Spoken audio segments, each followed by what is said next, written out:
Huffington Post from Julia Craven about this story, and then there were some tweets about it, et cetera. We were thinking along similar lines, but I want to give her credit because she did a great job with it. She came up with some of the stats. In 2011, 83% of white victims were murdered by other whites. White on white crime. Where are the fathers? Let me just say, Cenk, on behalf of all moderate white people, I would like to apologize for the extremist white people. I know that every time a Muslim does something wrong or a black person does something wrong, you can just generalize about the entire group. But with white people just get a pass. If a white person does something wrong, everybody understands that that person is an individual, and to generalize about everybody else in the white community would be ridiculous. It's just that we don't offer that same mindset to black people and to Muslims and to other minority groups. Yeah, and now let me fill out the numbers more. 3,172 white people were killed in 2011, unfortunately. 2,630 of them lost their lives at the hands of another white person. I mean, we got to wonder what's going wrong in white culture today. I think it's largely the rock and roll music. I think it's very dangerous.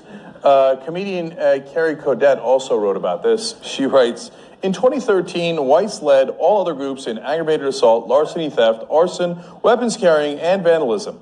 When it comes to sexual assault, whites take the forcible rape cake.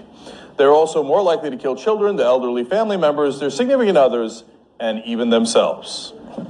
And she went on to say, so why is white on white crime so prevalent, one may ask? Is it the music they listen to? Is it the white divorce rate, resulting in more white children coming from broken homes? Perhaps it's the TV shows they watch or the violent sports they play. Now, as Kyle pointed out, it sounds absurd. It sounds ridiculous. We don't actually make those arguments. See, those are comedians making the arguments because it's ridiculous.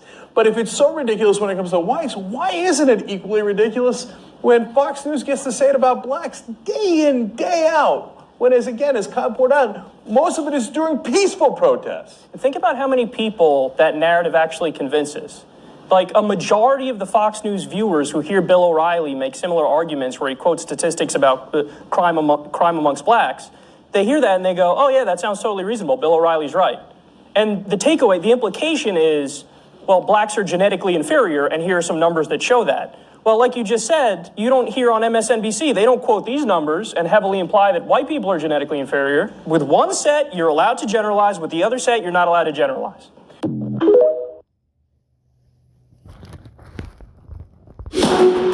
Excuse me, do I know you?